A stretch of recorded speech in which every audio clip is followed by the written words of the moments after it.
Hello students, हम पढ़ रहे थे भूआकृति विज्ञान में। हमारा टॉपिक चल रहा था भू संचलन का। भू संचलन में हमने अंतर्जात बलों को देख लिया था। बहिर्जात बलों में हमने अनाच्छादन के रूप में अपक्षय और अपर्दन पढ़ रहे थे। अपक्षय को हमने पढ़ लिया है। अपर्दन के बारे में हम इसके जो भौगोलिक चक्र की जो संकल्पनाएँ हैं या अपर्दन की जो संकल्पनाएँ हैं उनके बारे में चर्चा कर रहे थे। उनमें हमने जो एक विद्वान का नाम है मॉरिस डेविस, उसके अपर्दन चक्र को हमने स्टार्ट किया था। अपर्दन चक्र को हम पूरा करने के लिए आज ये टॉपिक पूरा करेंगे। इसमें विद्वान क्या है? डेविस महोदय। डेविस का अपर्दन या भौगोलिक चक्र मान सकते हो। अपर्दन चक्र की संकल्पना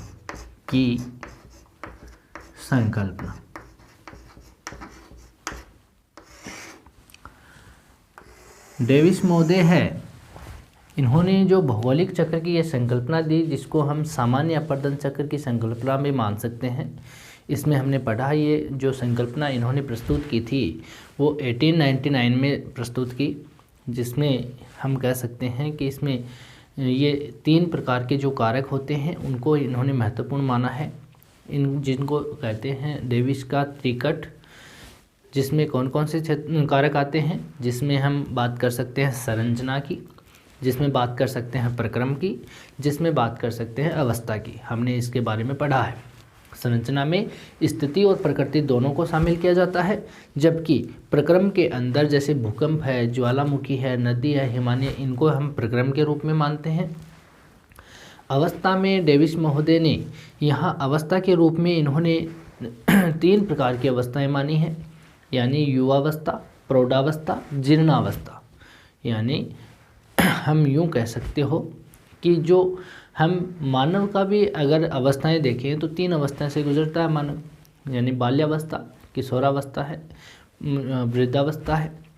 तो इस अकॉर्डिंग ही यहाँ इन्होंने जो अपर्दन चक्र की संकल्पना प्रस्तुत की, उसके अंदर इन 3 अवस्थाओं को शामिल किया है, जो कि बहुत ही ज़्यादा व्यवहारिक मानी जाती है। इसमें सबसे पहले हमने यहाँ पे देखा कि जो स्थलाकृति है उसके अंदर जो बनने में योगदान देते हैं, या उनको हम स्थलाकृति के रूप में माने, यानी उसका अर्थ भी माने, तो स्थलाकृति बराबर हम देखेंगे तो वहाँ पे संरचना, प्रक्रम और अवस्था, ये तीनों को हम यहाँ पे गुणनफल के रूप में देखेंगे, तब जाके एक स्थलाकृति होती है। ठीक है। इसमें हमने इसकी मान्यताएं देखी थी। इन्होंने जो छोटी अवधि में तीव्र गति से उत्थान की अवस्था बताई, जो धरातल पर, स्थलखंड पर, उसके बारे में ये मान्यता मानी जाती है। ये कहता है उत्थान जब तक चलता है अपर्दन प्रारंभ नहीं होता है, यानी दोनों साथ साथ नहीं चलते। पहले उत्थान हो जाता है, उसके बाद में यहाँ पे अपर्दन होता है। इन्होंने बताया कि यहाँ पे अपर्दन चक्र है, इसके अंदर नदी जो है वो नदी इसमें प्रक्रम का कार्य करती है। अपर्दन चक्र में यहाँ पे अपर्दन चक्र की 3 अवस्थाएं इन्होंने बताई थी, जिस सिद्धांत में उत्थान के साथ यहाँ पर इस सिद्धांत का प्रारंभ माना जाता है। यानी इन्होंने कहा कि उत्थान होने के बाद में ही अपर्दन चक्र स्टार्ट होता है, यानी जो अपर्दन चक्र की जो समय अवधि है, ठीक है, उसी में यहाँ पे इस सिद्धांत को इन्होंने शुरुआत माना। इन्होंने जो सिद्धांत दिया था वो अमेरिका की जो रॉकी पर्वत है, वहाँ के जो उत्थित भाग है, उसके ऊपर अपने सिद्धांत प्रस्तुत किया। इन्होंने जो 3 अवस्थाएं बताई, सबसे पहले इन्होंने अवस्था के अंदर माना है यहाँ पर युवावस्था। युवावस्था को ही यहाँ पे हम तरुणावस्था भी कहते हैं। इसको ही क्या कहते हैं? तरुणावस्था।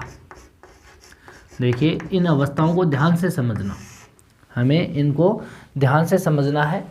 युवावस्था है, इस समय जो नदी अपना अपर्दन का कार्य करती है वो हमें अब पढ़ना है।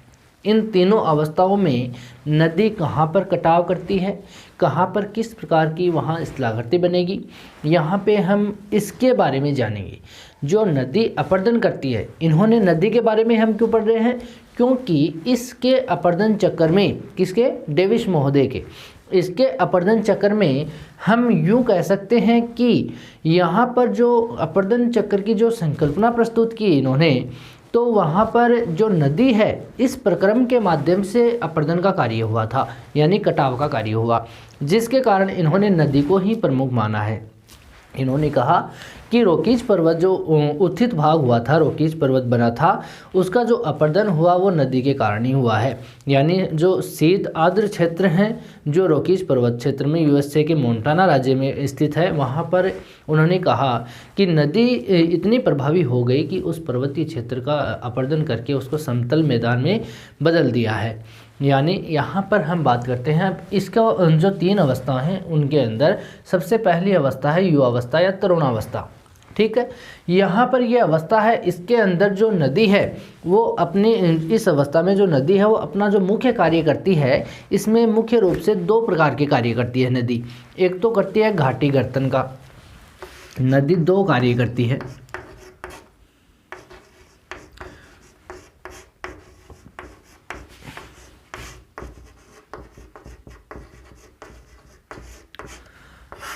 पहला कौन सा कार्य करती है? घाटी गर्तन का, घाटी गर्तन। घाटी गर्तन का क्या मतलब होता है? हम यूँ कह सकते हैं कि इस अवस्था में जो नदी है वो लंबवत अपरदन अधिक करती है, जिससे हमें उसको कहते हैं घाटी गर्तन। गर्तन का मतलब ड्रिलिंग करना, यानी गहराई में वो इसको काट देती है। तीव्र वेग और तीव्र ढाल के कारण बड़े बड़े शिलाखंड जल गर्तन की क्रिया करते हैं। ठीक है, अब इसको हम एग्जाम्पल के रूप में समझ सकते हैं। जैसे हम कहें कि अगर ये पर्वतीय क्षेत्र है, ये क्या है? पर्वतीय क्षेत्र है। ध्यान से समझना, यहाँ पर इस क्षेत्र में अगर ये यहाँ बादल का रूप है, ये बादल है, इससे यहाँ पे वर्षा होगी, वर्षा होगी तो ये पानी जो इकट्ठा होता है पर्वतीय क्षेत्रों में, ये नाले के रूप में, एक नदी के रूप में निकल पड़ता है। एक नाले के रूप में जहाँ पर इसको ढाल वाला क्षेत्र मिलेगा वहीं से ही ये पानी निकल पड़ता है।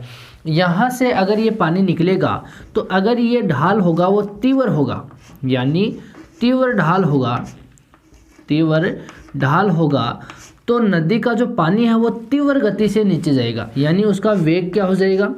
वेग तीव्र हो जाएगा। और वेग तीव्र होगा इसका मतलब ये अपने साथ में यहाँ पर जो टूटे हुए या जो चट्टानी टुकड़े हैं उनको अपने साथ में ले लेगी। ठीक है, ये नदी है, ये इन टुकड़ों को अपने साथ में ले लेगी और ये टुकड़े इतने तेज़ गति से आकर के जहाँ पे टकराते हैं वहाँ गड्ढा बना देते हैं। जहाँ भी टकराएंगे वहाँ पर गहरा गड्ढा बना देते हैं। समझ रहे हो बात? जहाँ पर गड्ढा बन गया, जैसे यहाँ पे मानो एक गड्ढा बन गया, इस गड्ढे में अब पानी के साथ में चट्टानी टुकड़े आ रहे हैं। ये टुकड़े पानी के साथ में आ रहे हैं तेज़ गति से, तेज़ गति से आएंगे तो ये इस गड्ढे में और इसको गहरा करते चले जाएंगे। यानी यहाँ पे जो ड्रिलिंग का काम है वो करेंगे।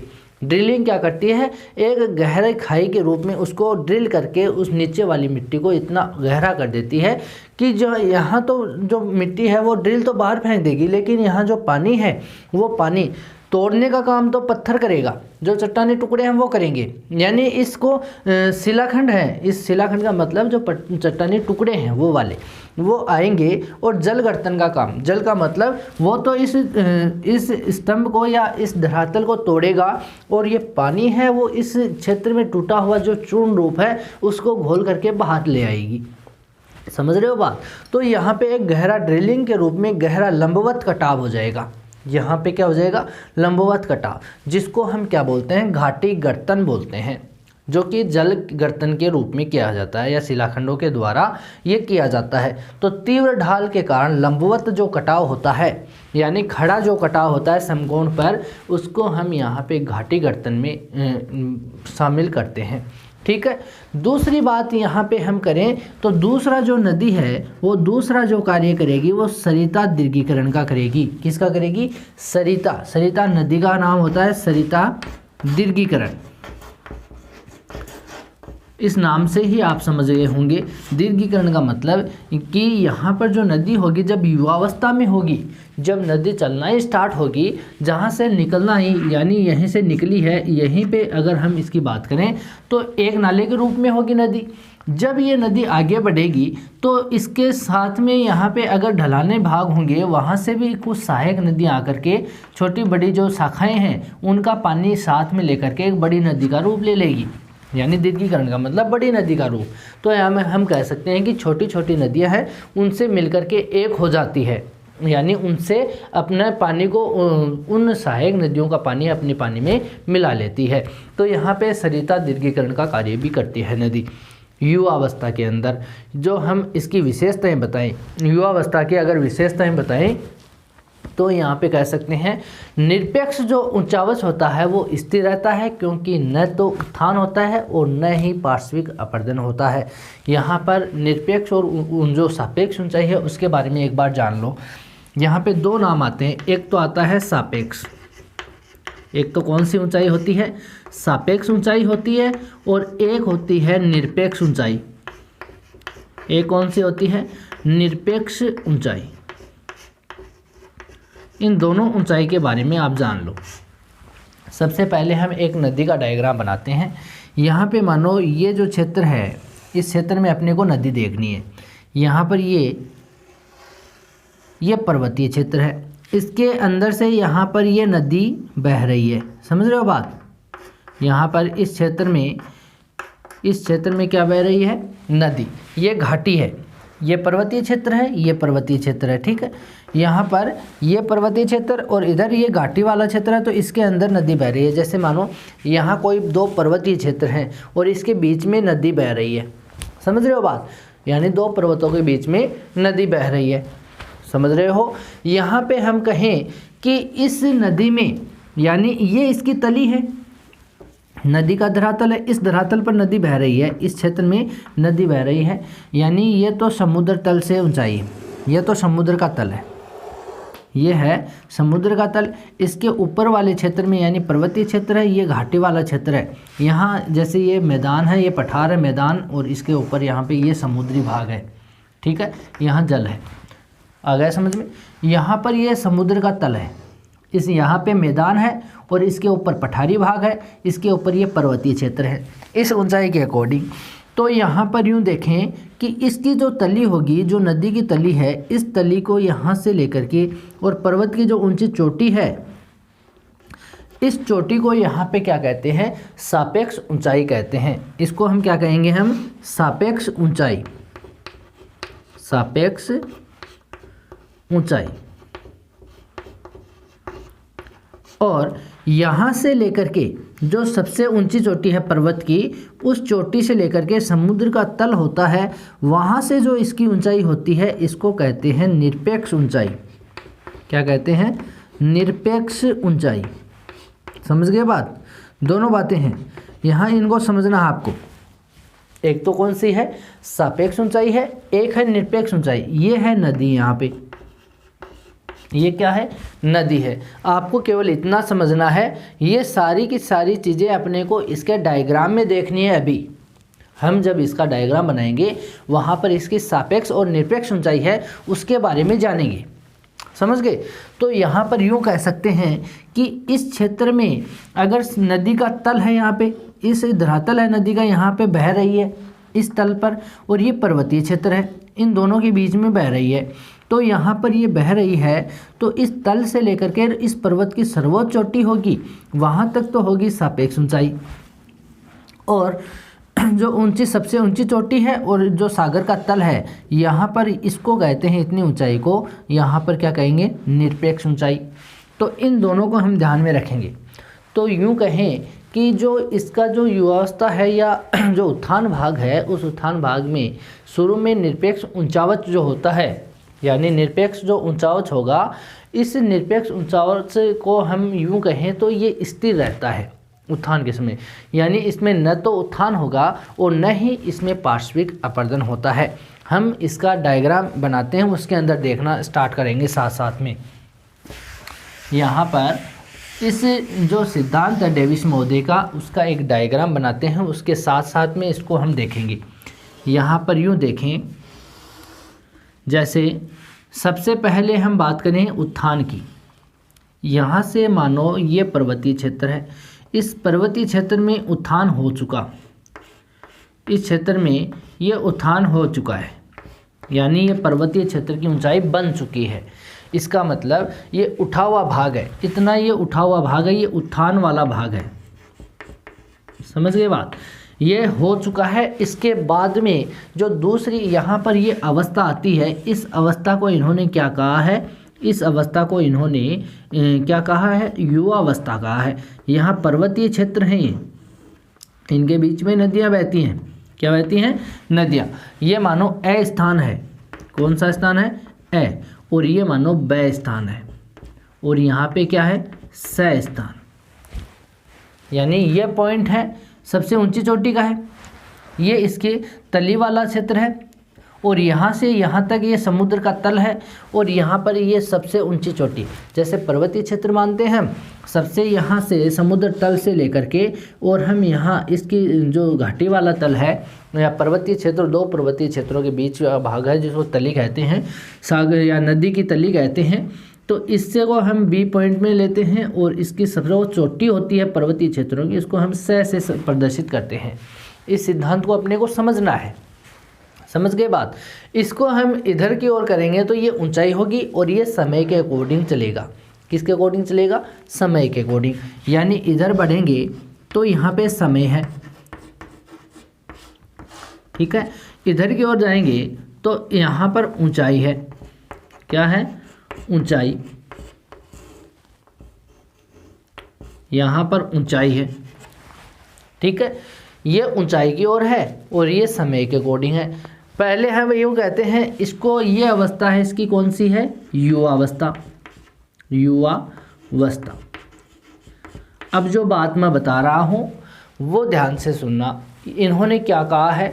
सबसे पहले उत्थान हो जाता है, इस उत्थान में अपर्दन की क्रिया नहीं होती, यानी उत्थान और अपर्दन दोनों साथ साथ नहीं चलते, इनका ये मानना है। यानी उत्थान हो चुका, पर्वत बन चुका है, इतनी ऊंचाई तक पर्वतीय चोटी बन चुकी है। अब इसके अंदर अपर्दन होना स्टार्ट होगा युवावस्था में। इन्होंने ये अवस्था कौन सी मानी है? युवावस्था मानी है। यहाँ पर यूँ कहें तो यूँ कह सकते हैं कि ए से लेकर के स तक निरपेक्ष ऊंचाई है, और ब से लेकर ए तक ये वाली, इस क्षेत्र में ब से स तक तो कौन सी होगी? सापेक्ष। और ए से स तक कौन सी होगी? निरपेक्ष ऊंचाई। जो हमने यहाँ पर देखी है वही ऊंचाई यहाँ पर देखी है। बड़ा रूप करके हमने इसको समझ लिया है कि इस ऊंचाई को हम कहते हैं। अब हम इसकी विशेषता बताते हैं युवावस्था की। युवावस्था में नदी क्या क्या करती है? इस अवस्था में जो निरपेक्ष ऊंचावच है, ऊंचावच रिलीफ, जो ऊंचा हुआ भाग, ठीक है, ऊंचावच रिलीफ जो है सबसे ऊंचा भाग होता है, यानी इसको ऊंचावच बोलते हैं हम। ये क्या है? रिलीफ, ऊंचावच है। इसके अंदर पर्वत, पठार, मैदान आते हैं। तो ये क्या है? ऊंचावच। तो इसकी निरपेक्ष ऊंचाई कौन सी है? ए से लेकर के स वाली, यानी इस समुद्र तल से लेकर के और स तक की जो ऊंचाई होगी उसको हम कहते हैं निरपेक्ष ऊंचाई। वो यहाँ पर स्थिर रहती है।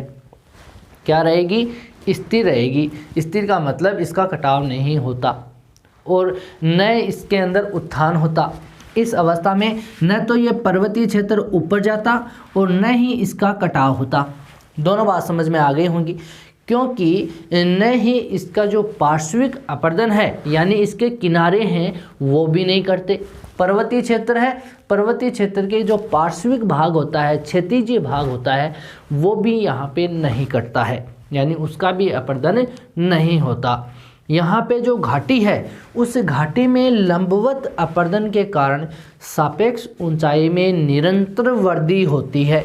ये बात आप समझ लो, ध्यान देना इस बात को, कि अगर यहाँ पर्वतीय क्षेत्र से, ध्यान देना, यहाँ अगर पर्वतीय क्षेत्र से नदी निकल रही है, पर्वतीय क्षेत्र से नदी निकल रही है, तो अगर तीव्र ढाल के कारण ये नदी सीधा जाकर के इसकी तली में गिरेगी, इसकी तली में जब गिरेगी तो इस तली का यहाँ पे क्या कर देगी, कटाव कर देगी, और कटाव करेगी तो तली में कटाव क्या हो जाएगा, गहरा हो जाएगा।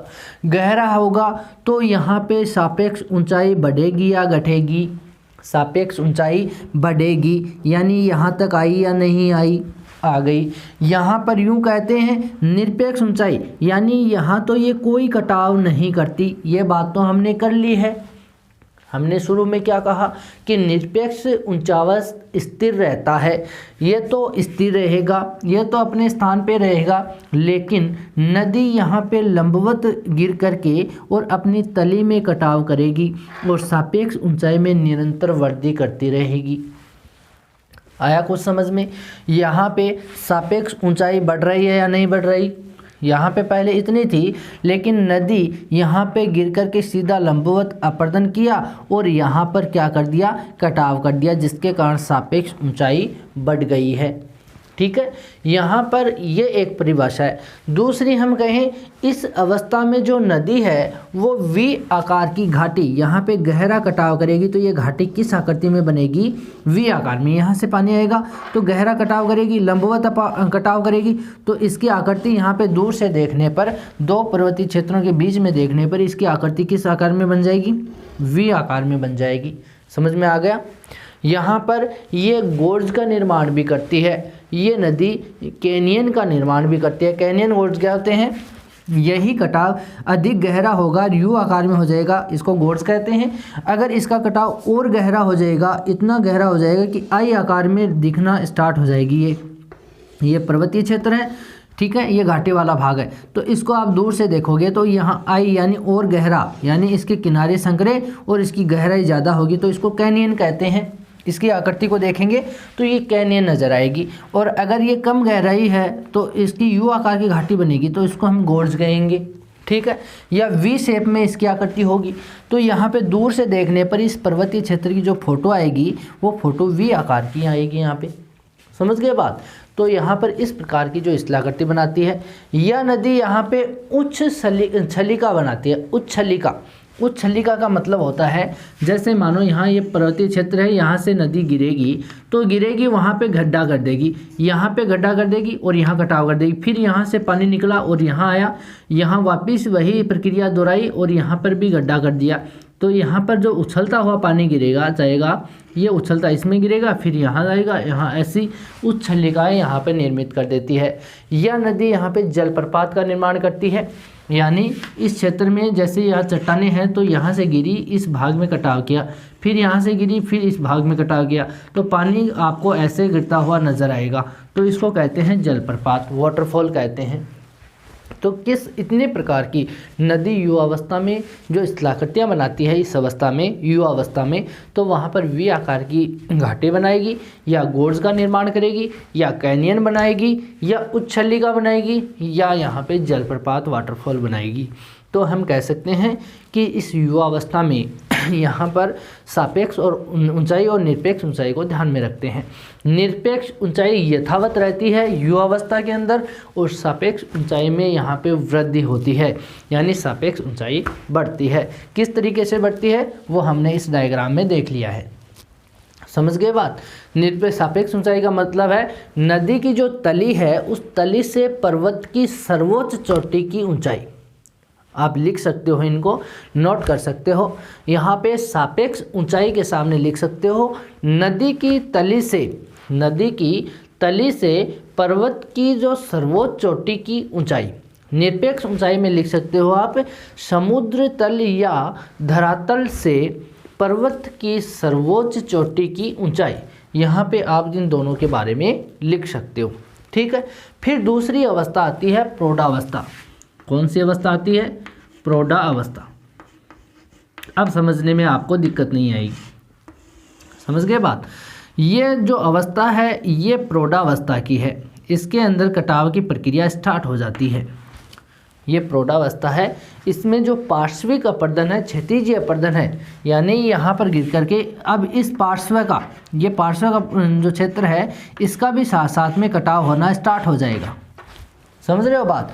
यानी इस अवस्था में नदी है वो इसका पार्श्विक अपर्दन है वो करना प्रारंभ कर देगी, यानी प्रौढ़ावस्था शुरू होते ही पार्श्विक अपर्दन भी शुरू हो जाता है।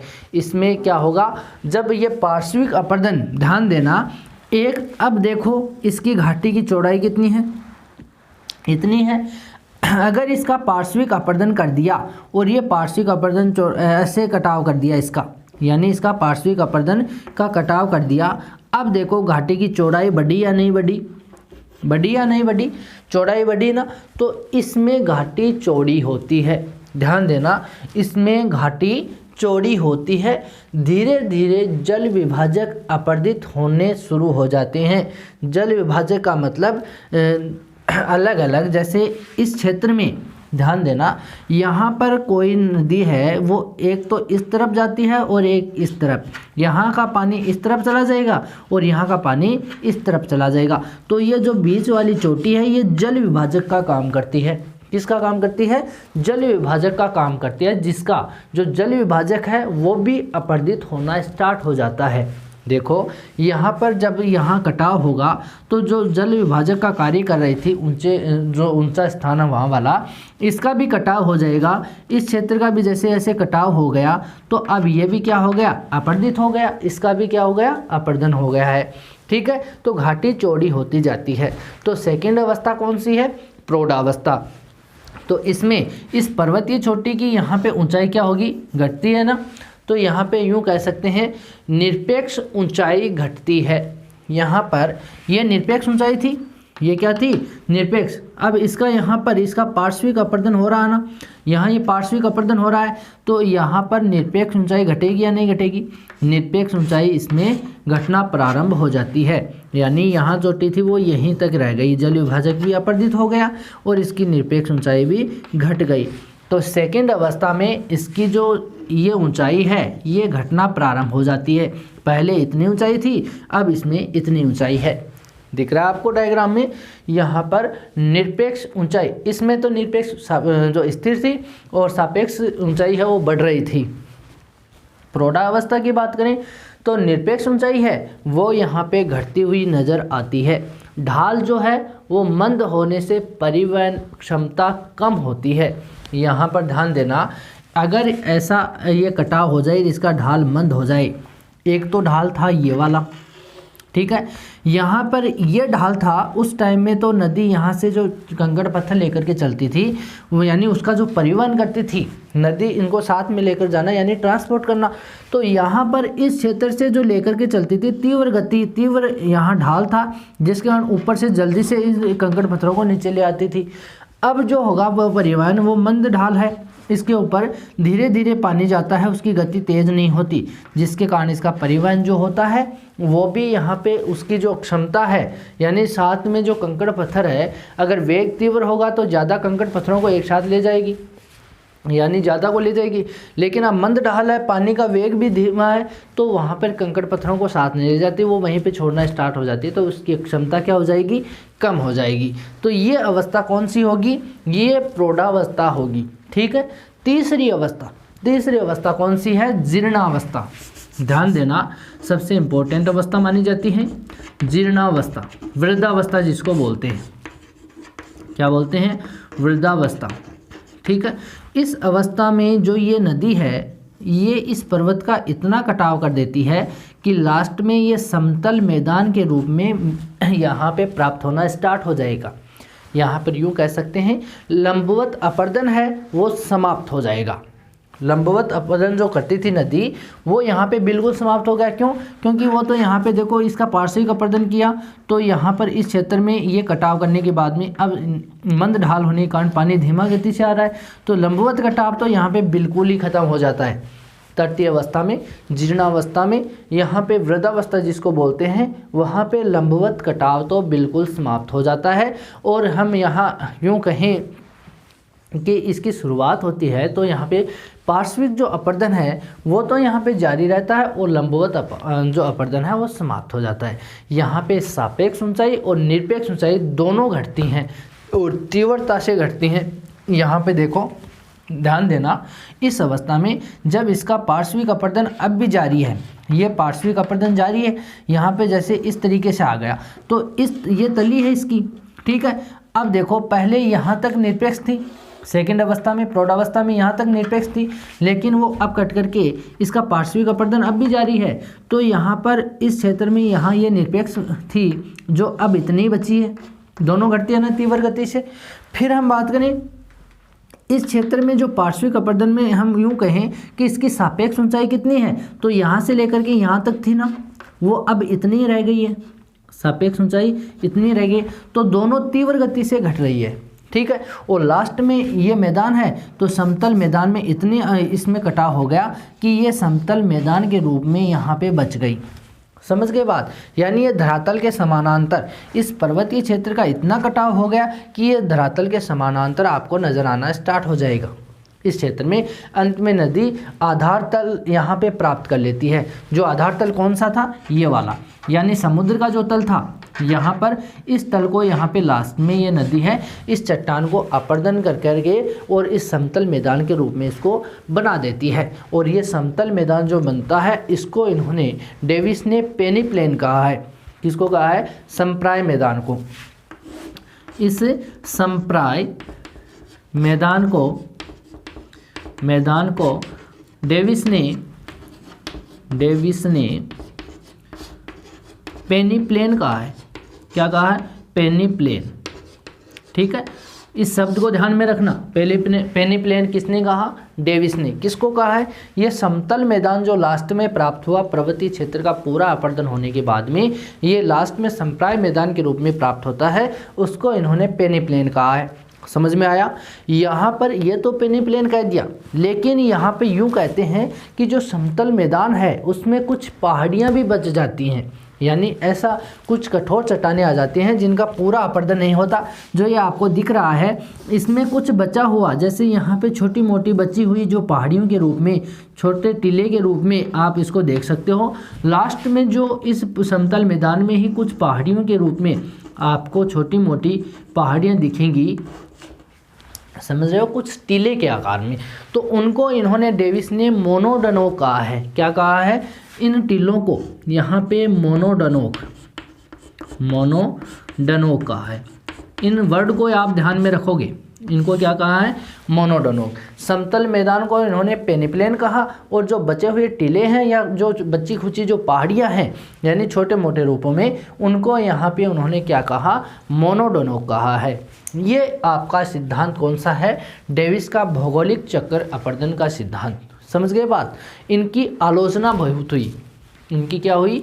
आलोचनाएं। सबसे पहले हम ये आलोचना करते हैं कि इनकी जो उत्थान की जो संकल्पना है वो बिल्कुल मान्य नहीं है। इन्होंने कहा था ना कि उत्थान पहले हो चुका है, उसके बाद में ही अपरदन कार्य प्रारंभ होगा, तो ये बिल्कुल भी अगर यहाँ पे मान्य नहीं माना जाता। पीटीटी जो सिद्धांत है, प्लेट टेक्टोनिक जो थ्योरी है यहाँ पे, उसके अकॉर्डिंग वो सिद्धांत ये कहता है कि जो उत्थान की क्रिया होती है वो दीर्घकालिक तक चलती है, यानी लंबे समय तक उत्थान की क्रिया होती है। तब तक ये तो हो नहीं सकता कि उसके ऊपर कोई बाह्य प्रक्रम कार्य नहीं करता हो, यानी वहाँ पे नदियाँ बहेगी तो वो कटाव करेगी ही करेगी। यानी वो कहता है कि उत्थान और अपरदन दोनों साथ चलते हैं, यानी उत्थान होगा तो उसके साथ साथ में उसका कटाव भी जारी रहता है। तो ये बात डेविस महोदय नहीं मानते। ये कहते हैं पहले उत्थान हो चुका है, उसके बाद में अपरदन स्टार्ट होगा। तो ये इनका जो सिद्धांत है वो मान्य नहीं है। यहाँ पे इन्होंने सामान्यतः जो उत्थान के साथ ही अपरदन शुरू हो जाता है तो ये इन्होंने मान्य नहीं किया। तो इस अवस्था में इन्होंने एक जो बात कही थी कि जो कोई भी स्थलाकृति हो या कोई भी चट्टानी भाग हो वो 3 अवस्थाओं के अंदर से गुजरती है। तो इनकी जो 3 अवस्थाएं वो व्यवहारिक हैं, वो बात एकदम सही है, जिसके कारण ये सिद्धांत था वो मान्यता प्राप्त कर गया है। ठीक है, तो आपको इसका सिद्धांत आपको समझ में आ गया होगा। इन्होंने 3 अवस्था बताई, युवावस्था, प्रौढ़ावस्था, जीर्णावस्था। इन तीनों से ही कोई स्थलाकृति होगी वो लास्ट में कटाव कर करके समतल प्राय मैदान के रूप में बदल जाती है। ठीक है, इसके बाद में हम पढ़ेंगे पेंकी अपरदन चक्र की संकल्पना। ठीक है, डेविस के बाद में दूसरा विद्वान है, उसकी संकल्पना को हम पढ़ेंगे नेक्स्ट वीडियो में। आज के लिए इतना ही, थैंक यू।